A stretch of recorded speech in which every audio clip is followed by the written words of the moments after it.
The president promised millions of Christians across the country on the campaign trail that he would create a White House faith office when he returned to the White House, and he has delivered on that promise.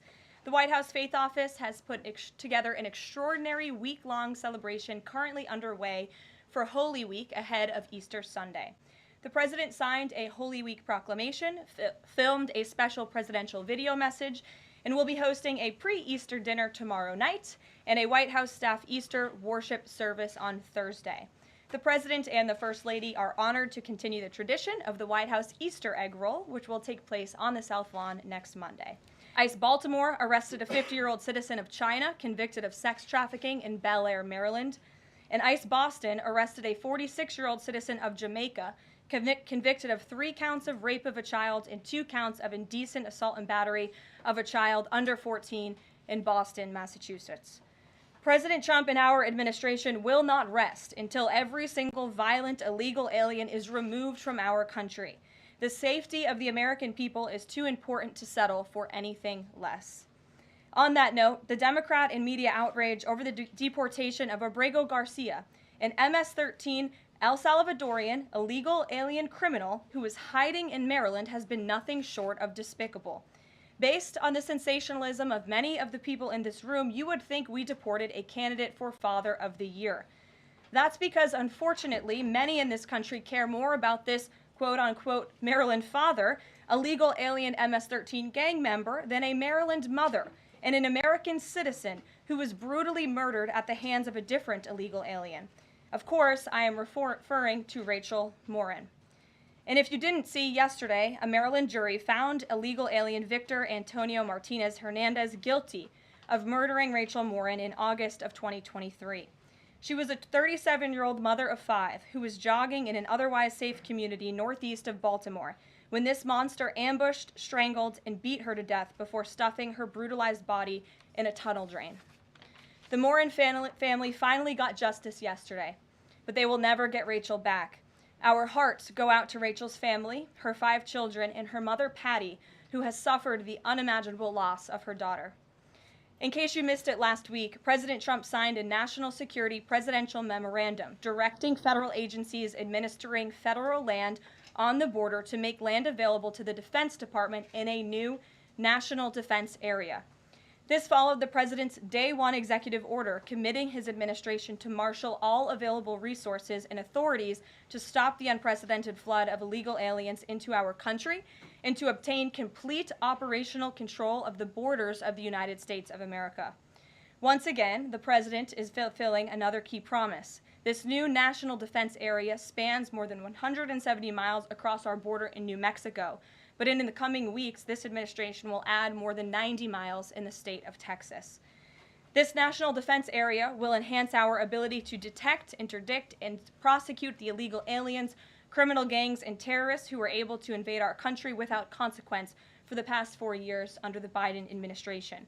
It will also bolster our defenses against fentanyl and other dangerous narcotics that have been poisoning our communities.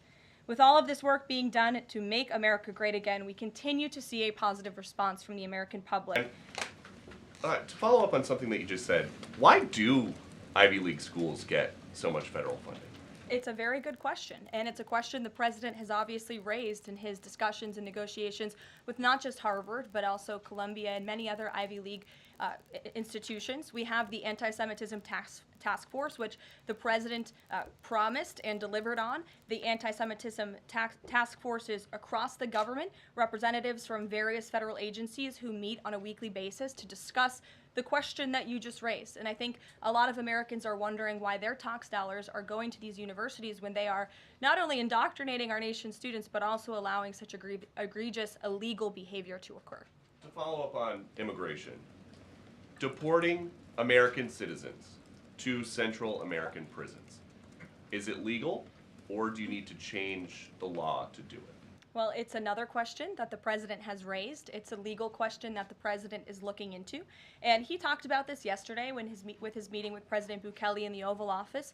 He would only consider this, if legal, for Americans who are the most violent, egregious, repeat offenders of crime, who nobody in this room wants living in their communities. And then there's this CHNV thing. President Biden let more than 530,000 people from Cuba, Haiti, Nicaragua, Venezuela into the U.S. with this CHNV program. He did it with the stroke of a pen.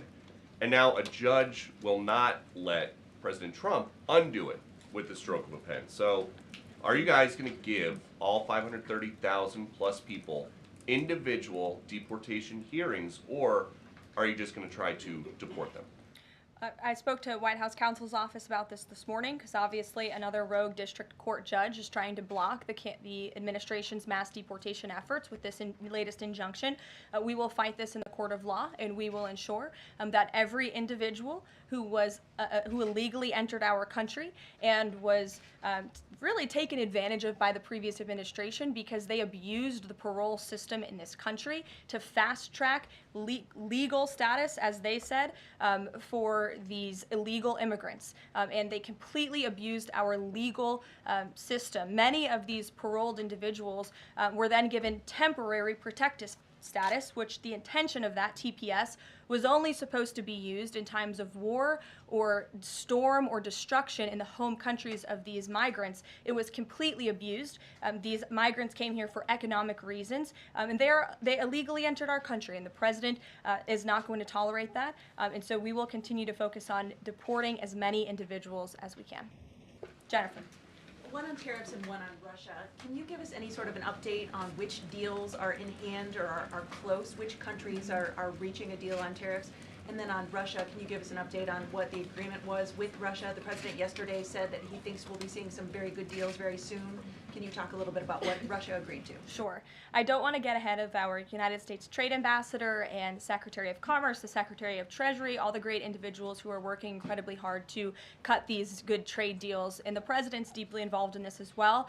He has made it clear to his trade team he wants to personally sign off on all of these deals too. And so I don't want to get ahead of them on announcements. But obviously, as you've heard from numerous administration officials, there have been many talks with countries. We've had more than 15 deals, pieces of paper put on the table, proposals that are actively being considered, and as we've said consistently, more than 75 countries have reached out. So there's a lot of work to do. We very much understand that, but we do believe that we can announce some deals very soon. And then on Russia, can you say, did Russia agree to anything with Special Envoy Steve Witkoff? I don't want to get ahead of those negotiations as well. What I can tell you is that they were a productive conversation was had. As the presidential envoy Steve Witkoff said last night, he believes that Russia wants to end this war, and the president believes that as well. There is incentive for Russia to end this war, and perhaps that could be economic partnerships with the United States, but we need to see a ceasefire first, and the president and the presidential envoy Witkoff made that very clear to the Russians. Can you give us an update on what the president hopes to come from the next round of talks with Iran? I do want to answer your question on Iran, of course. The maximum pressure campaign on Iran continues, but as you know, the president has made it clear he wants to see dialogue and discussion with Iran while making his directive about Iran never being able to obtain a nuclear weapon quite clear. And the president spoke to the Sultan of Oman today, who helped facilitate these talks. I have a readout for all of you. He held a call with the Sultan of Oman today, and he thanked him for hosting the first direct meeting between the United States and Iran and emphasized the need for Iran to end its nuclear program through negotiations.